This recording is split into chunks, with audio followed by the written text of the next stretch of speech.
Let's dive into one of the most powerful and, let's be honest, mysterious parts of the human mind, creative thinking. We're going to peel back the layers and really look at the psychology behind our most brilliant, game-changing ideas. You know that feeling, right? You're totally stuck on a problem and then boom, out of nowhere, the perfect solution just lands in your brain. That little spark, that flash of insight. Where does that actually come from?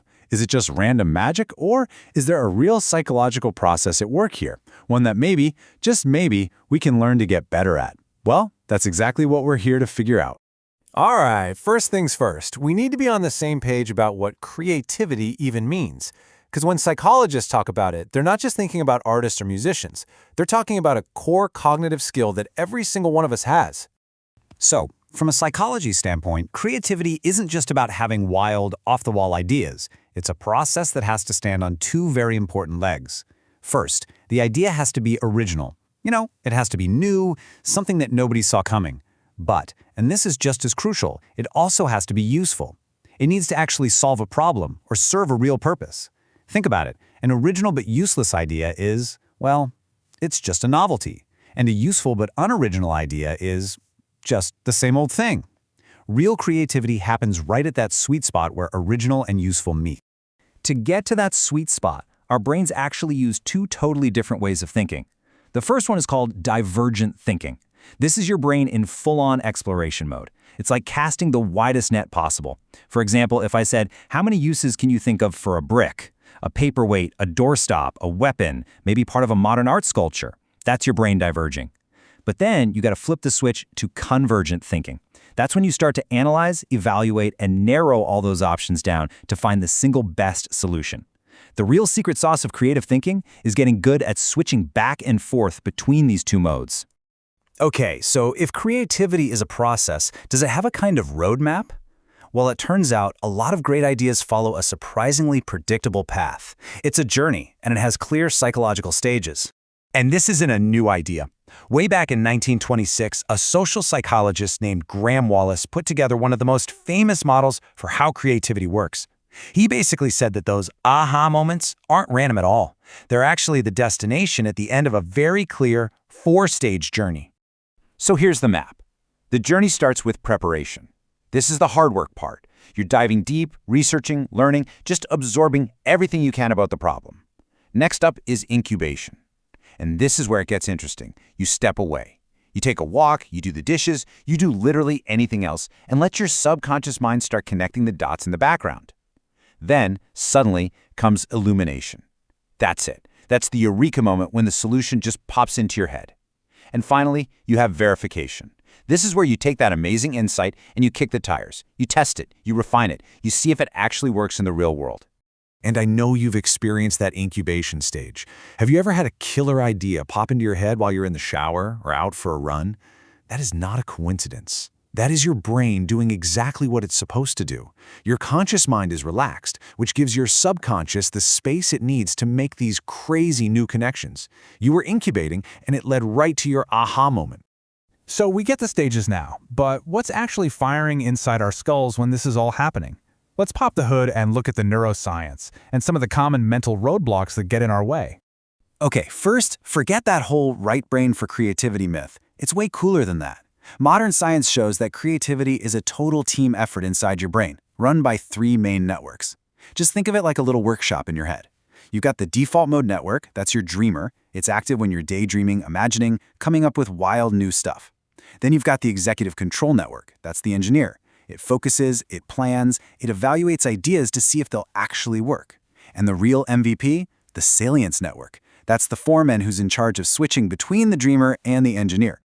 The whole creative process kicks off when you let that dreamer, the default mode network, just go wild. This is where you consciously let go of focus and just let your mind generate an absolute storm of ideas, no matter how crazy they seem. You're just piling up the raw materials with zero judgment. And then the foreman, your salience network, steps in and flips a switch. It calls in the engineer, your executive control network. This network starts sifting through all those wild ideas, picking out the ones with potential and hammering them into a practical, focused plan.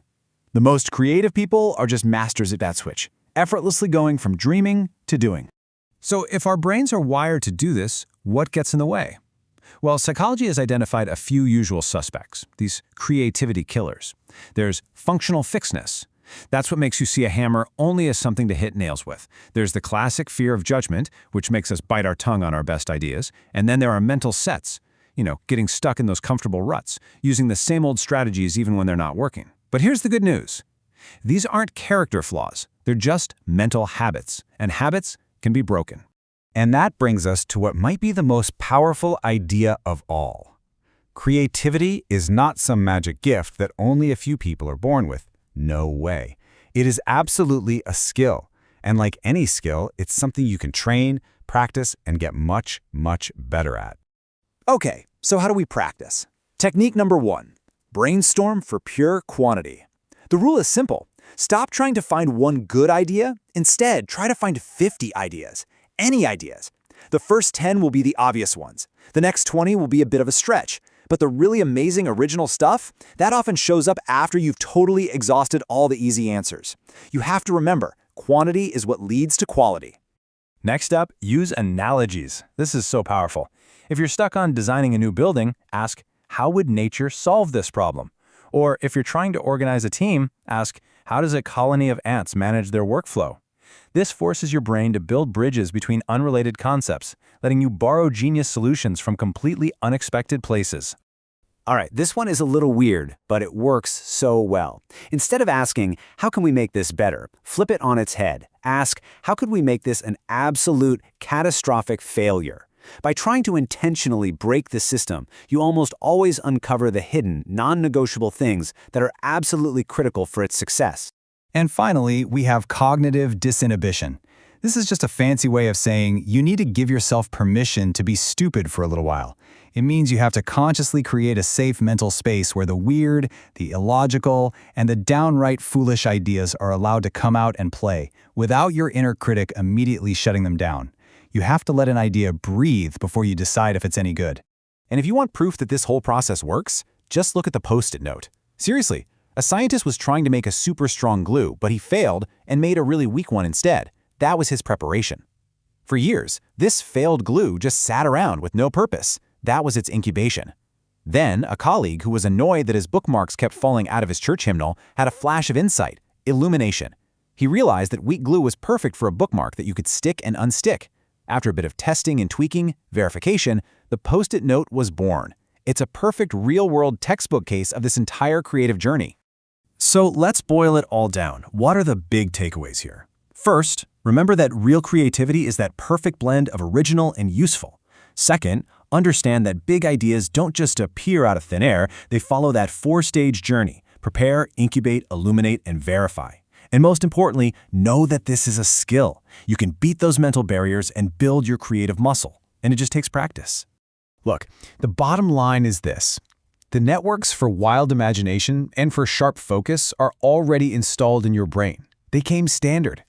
The only real question left is, are you going to give them permission to work together, to explore, and to play?